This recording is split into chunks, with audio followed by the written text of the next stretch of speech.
What does it really take to bring breakthrough technologies to market? And why do so many promising innovations never get to see the light of day? Well, in today's episode, I sat down with Mike Otworth, Executive Chairman and founder of a company called Innventure. And they're based in Orlando, Florida. And my guest, Mike, he's leading a unique charge, commercializing transformational technologies that often begin life outside of multinational R&D departments. But they need a different kind of expertise to reach the real world. And Innventure's approach challenges the status quo. Rather than following rigid roadmaps or traditional startup models, they apply what Mike likes to call adaptive strategic positioning, which is essentially a flexible mindset that allows for quick pivots and faster execution. Now, Mike is the co-founder of Innventure, and he's contributed significantly to the model, but it was created by a founding group of scientists and entrepreneurs. So throughout our conversation today, Mike is going to share what it means to lead in uncertainty, why building a team of what he calls athletes can outperform conventional hiring strategies, and how giving equity to everyone within a company not only shapes a culture of shared ownership, but also accountability. So if you have ever found yourself wondering, what does it take to make early stage innovation work? Not just on paper, but in practice, and what kind of leadership that it demands? This episode offers a rare inside look. I think you're going to love this one. But enough from me. Let's get Mike onto the podcast now.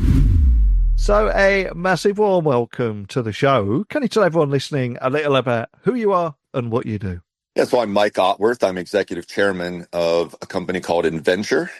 I was one of the founders of that company, and our purpose is to address compelling global unmet needs with new emerging technologies. And those technologies typically originate with big multinational companies from their R&D efforts. And they might come to us because we are experienced at rapid commercialization of technologies of a more transformational nature. And this is something that big companies oftentimes don't do, or they certainly aren't expert at it. Well, I'm looking forward to digging a little bit deeper on all the things that you do there. But behind every great tech company is a personal story. So tell me about your origin story, your journey, and what Innventure does in the innovation space now. Well, I started off like a lot of young people, not knowing really what I wanted to do. And my first employment was actually working in Washington, D.C. on Capitol Hill. And it took me maybe 2 years to fully understand that was not what I wanted to do as a career. But by serendipity, I became connected to some guys I knew reputationally who were highly placed scientists working on some different government programs. And they had decided that they wanted to apply their expertise and knowledge to solving problems of a more commercial nature. And they started a company in Florida that was then called XL Vision. And I managed to get a position there. And they figured out that I added some value beyond what I was hired to do initially, which was really run HR and administration. And so by sitting in on a lot of meetings and listening carefully and figuring out really how these guys think and how they go about addressing compelling problems with completely new approaches from a technology standpoint, I found fascinating and ultimately decided that was what I wanted to do as my life's work. So I've been working in the early stage technology domain since the mid 90s. What a great story. And I love what you're doing here. And especially, when we're looking at smaller businesses or medium-sized businesses, what advantages do you think that they have or even need when competing against established players with significant resources and the luxury of huge budgets, etc.? Because we hear a lot about these big players, but I think it's the small to medium-sized business space. That's where a lot of the magic happens. But tell me more about that.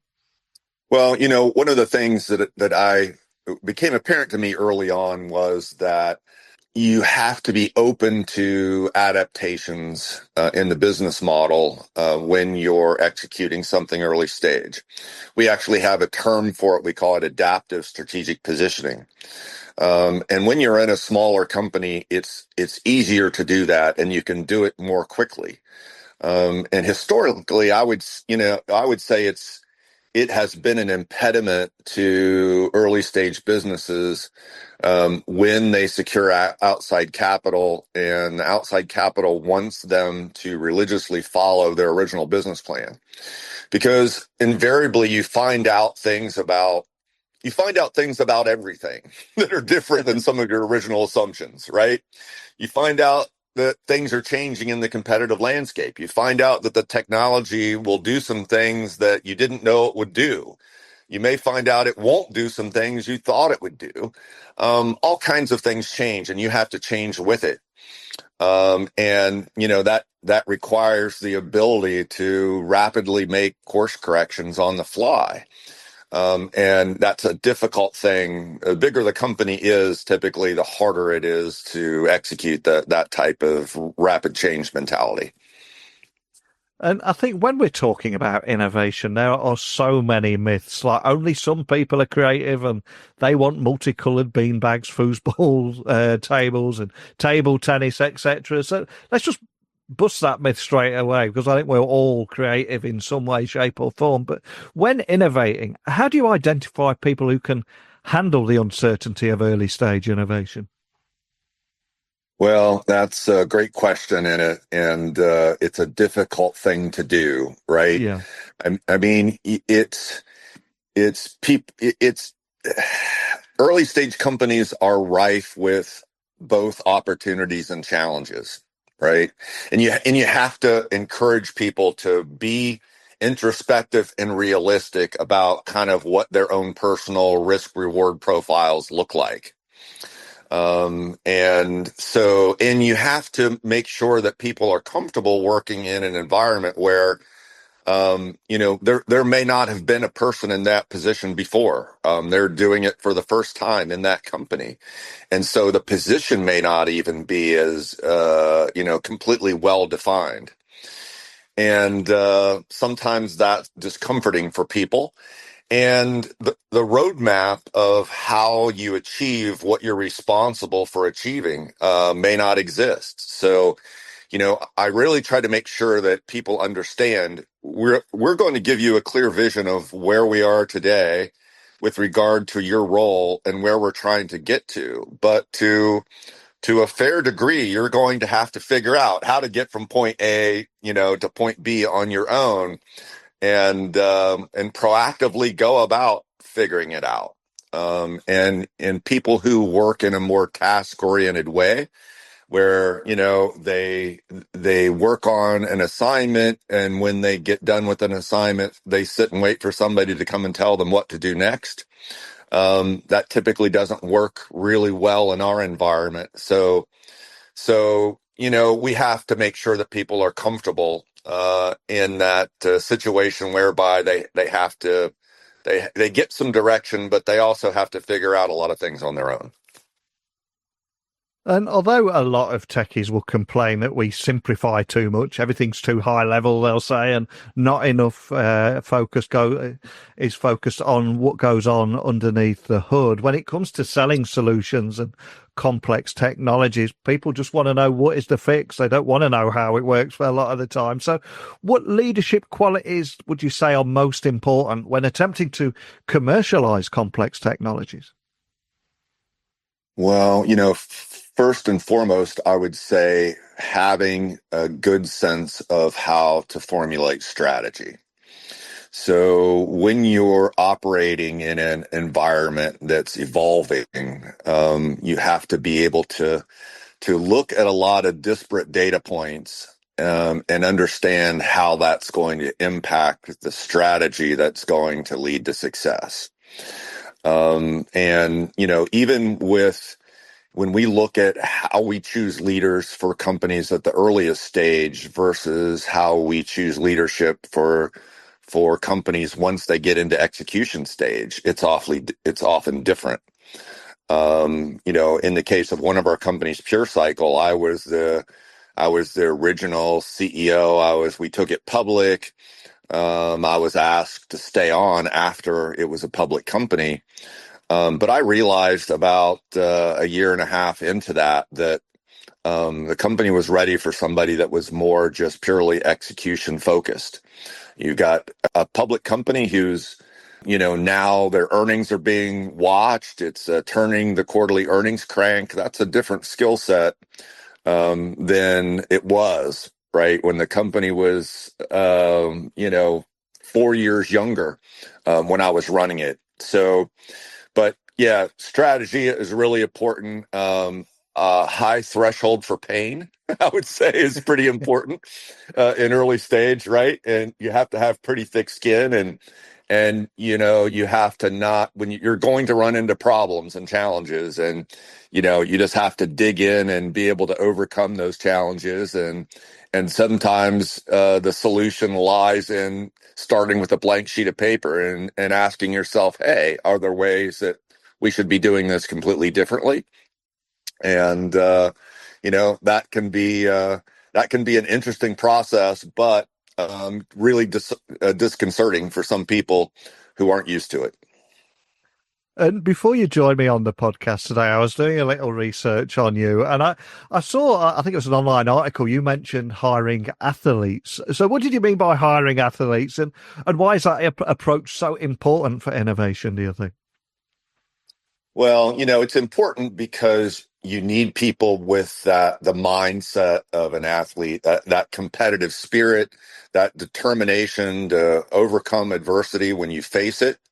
That willingness to take on a challenge, even if it's a completely new challenge to you. And as the company grows and scales, if you have these people that have these kind of attributes of an athlete, you can often apply them to different areas of the company, and they're willing to take on those new challenges. And so, I think when you look in our companies and you talk to somebody that's been there a few years, there's a good chance they're doing something completely different than what they were hired to do. And that's okay. And I view it as actually good. It's because that person has grown in their career. They've got the innate capabilities to do other things than what we hired them to do. And they're gravitating toward what they find is their personal highest and best use in the company. So anyway, that's kind of what's behind that comment that I made, and I think that's proven to work well for us, in all of the companies that we've started. And early on in our conversation, I was talking about how very often businesses want to innovate. They want to create an innovation team. They create a room, stick some beanbags and a foosball table in there. But it's so much more than that. And I'm curious, from everything that you've seen and your experience, what would you say is the most important team building principle that actually drives and delivers innovation success?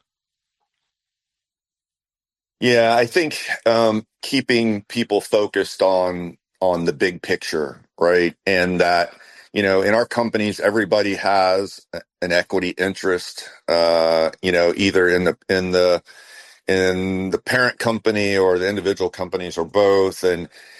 And what's important is that we're meeting our big picture goals, not, who's getting credit for this or that. Really, that what you say team building, and that's really part of the core mentality of team building is that, hey, we're trying to succeed as a team. We're trying to accomplish the big picture goals. This isn't a set of individual contests regarding how we do as individuals. I mean, we all want to succeed as individuals, but as management, we don't overly focus on that. We focus on, are we meeting the objectives of the company? And it is everybody kind of pulling together to try to meet those objectives. And we try to perpetuate that mentality of, hey, it doesn't matter You know, who, like with capital raising, who found this source of capital or brought them in, or this source of technology. What matters is that we're succeeding, right? And everybody is working cooperatively to achieve the goals that are critical. I love that. And we started the podcast today talking about your origin story, the journey that you've been on. And if you were to look back at your career now, very often that you will notice people that have impacted you on your career. Maybe they're blissfully unaware of the scale of the impact that they've had on you. And I'd love to give them a little shout out today. So who has been your most influential mentor in your career journey? Any names spring to mind there? Yeah, there absolutely is one in particular. His name is John Scott, Dr. John Scott. He was one of the part of the founding team of the original XL Vision, which then became XL Tech Group. And then I eventually decided that it was time for me to go and do something on my own. Which I did. And then, I pulled John and some others back together when we founded Innventure. But I was amazed by him when I went to work at XL Vision. So John holds PhDs in physics and high energy astrophysics. He has done a number of really fascinating things in his career, including being director of the directed energy part of the Star Wars program, which was called, Strategic Defense Initiative when I worked on Capitol Hill. Extremely smart person, like a lot of really extremely high IQ people. He's interesting in a lot of ways. Some might say quirky, but he's fascinating to work for and with, and a lot of what I learned from him and my exposure to him. And I laugh now and I tell him, I probably would have worked for half of what you paid me back in the day, just because it was so both fascinating and entertaining working with and around him. Very charismatic person, has very strong opinions. Often he applies no filter when expressing those opinions, which always made it interesting in the workplace. But yeah, really, really unique person and really very high intellect. And, he can look at a new technology and very quickly sort out what's really important versus what's not important, and what the critical factors are with regard to whether, there's going to be a successful place in the marketplace for a technology. Oh man, sounds like my kind of guy. So a quick shout out from me, and hopefully he gets to hear that too, because although you two go back a long way, he's probably unaware on the scale of the impact and how much you're grateful towards him. So a well-worthy shout out there. And for anyone listening, just wanting to find out more information about you and your work and everything that you're doing, how you might be able to help them, where would you like to point them? Yeah, they can go to our website, and we have a good listing of individuals that they can reach out to. And depending upon really what their level of interest is, if they have technology that they'd like to talk to us about, of course, that's fine. If they want to talk to us about employment opportunities, our Heather Bickers, our HR person, they can find online or on LinkedIn. And we're always looking for sharp, motivated people.